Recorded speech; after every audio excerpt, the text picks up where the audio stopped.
Hello friend. आज के video में हम लोग बात करेंगे, जानने की कोशिश करेंगे कि पुलिस आपकी एफआईआर क्यों नहीं लिखती है।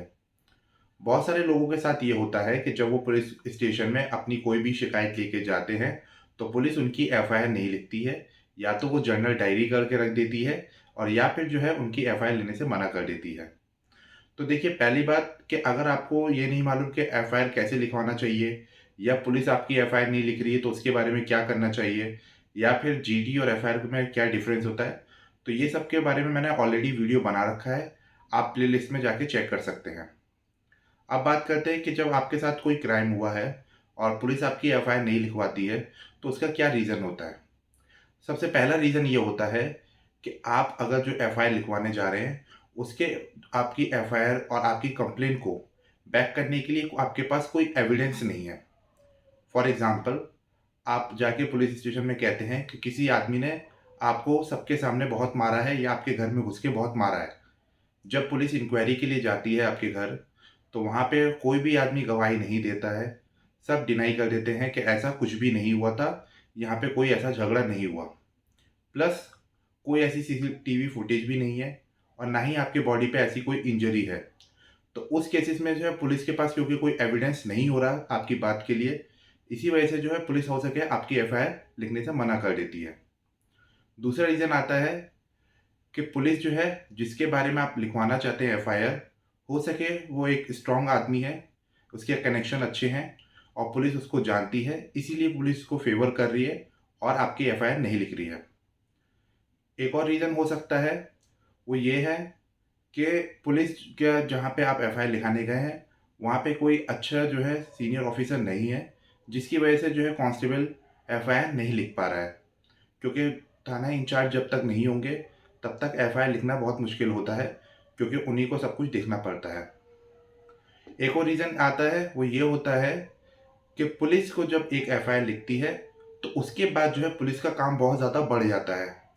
जो उन्होंने एफआईआर लिखी है वो तो कोर्ट में जाएगी। अब कोर्ट जो है उस पूरे केस को, पूरे मामले को देखेगा। तो जब कोर्ट देखेगा तो कोर्ट पुलिस से रिपोर्ट मांगेगा कि क्या इन्वेस्टिगेशन अब तक हुई है, किसके खिलाफ क्या एविडेंस मिला है, किसका क्या स्टेटमेंट है। तो ये डॉक्यूमेंटेशन, ये जो है केस डायरी बनाना, ये कोर्ट में सबमिट करना, डेट पे जाना, हियरिंग पे जाना, तो ये सब जो है पुलिस का काम बहुत ज़्यादा बढ़ जाता है। और ऑलरेडी जो है पुलिस के पास बहुत ज़्यादा एफआईआर होती है। मीन्स एक एक पुलिस के पास एटलीस्ट कम से कम नहीं भी तो 50 से 100 केस होते हैं।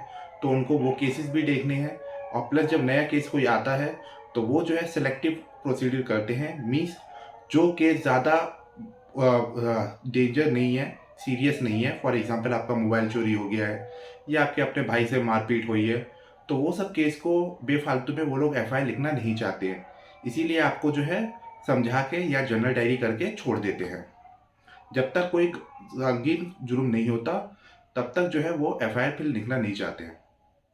एक और रीज़न ये होता है कि अगर पुलिस डेली बहुत सारी एफआईआर लेने लगेगी, तो महीने में उनका एक अगर एवरेज देखा जाए तो काफ़ी एफआईआर हो जाती हैं। तो जब काफ़ी एफआईआर हो जाएँगी तो इसका मतलब ये भी होता है कि जो पुलिस स्टेशन में आप एफआईआर लिखवा रहे हैं, उसकी जो जुरिडिक्शन में एरिया आ रहा है, उस एरिया में बहुत ज़्यादा क्राइम हो रहा है। तो इससे जो थाना इंचार्ज है, उनकी भी रेपुटेशन ख़राब होती है, उनका भी जो है प्रमोशन और वो सब में प्रॉब्लम आती है। तो इसी वजह से जो है पुलिस को अपना जो है एरिया का रिकॉर्ड भी सही रखना है कि इस जगह पे ज़्यादा क्राइम्स नहीं होते हैं। इसीलिए जो है वो कम से कम एफआईआर लिखना चाहती है। एक और रीज़न होता है, वो ये होता है कि अगर पुलिस सबको पकड़ के जेल में डालने लगे, तो जेल की भी अपनी एक कैपेसिटी होती है कि एक जेल में इतने ही कैदी रह सकते हैं, प्लस उन कैदियों का खाना-पीना, मेडिकल सब कुछ वहाँ पे जेल में मैनेज करते हैं, जिसका एक कॉस्टिंग होती है। तो जेल की कैपेसिटी भी देखनी पड़ती है और आपके स्टेट में अगर 1 जेल या 2 जेल हैं, तो स्टेट में जितने भी थाने पड़ते हैं, 50-100 जितने भी थाने पड़ते हैं, उससे हर दिन कुछ ना कुछ कैदी जेल में जाते हैं। तो उसको भी बैलेंस एक बनाना पड़ता है कि अगर बेवजह सबको जेल में भी डाला जाएगा, तो जेल का जो है कैपेसिटी भी कम होगी, प्लस कॉस्टिंग भी ज़्यादा बढ़ेगी। तो इसीलिए एक बैलेंस ऑफ रेशियो बना के रखना पड़ता है। तो ये भी एक रीज़न होता है कि बेवजह एफआईआर या बेवजह अरेस्ट या बेवजह जो है जेल कस्टडी में नहीं भेजा जाता। प्लस इसके अलावा भी बहुत सारे रीज़न्स होते हैं, बहुत सारी चीज़ें होती हैं।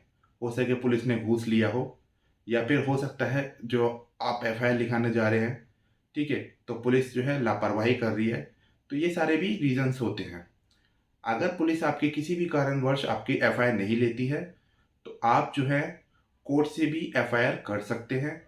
उसका प्रोसेस क्या होता है मैंने ऑलरेडी एक वीडियो में बना रखा है, आप उसको प्लेलिस्ट में जाके चेक कर सकते हैं। ये एक छोटा इन्फॉर्मेटिव वीडियो था, होप आपको अच्छा लगा होगा। अगर आपको अच्छा लगा तो इस चैनल को लाइक, सब्सक्राइब एंड शेयर कीजिए और ज़्यादा से ज़्यादा लोगों को शेयर कीजिए ताकि लोगों को लीगल नॉलेज मिले, और आप इस चैनल को सब्सक्राइब कीजिए ताकि ऐसे ही आपको इन्फॉर्मेटिव वीडियो मिलते रहें। प्लस अगर आपको कोई भी डाउट हो तो आप मेरे को कमेंट कर सकते हैं या फिर मेरे को मेल कर सकते हैं, khanrehman527@gmail.com। आज के लिए थैंक यू।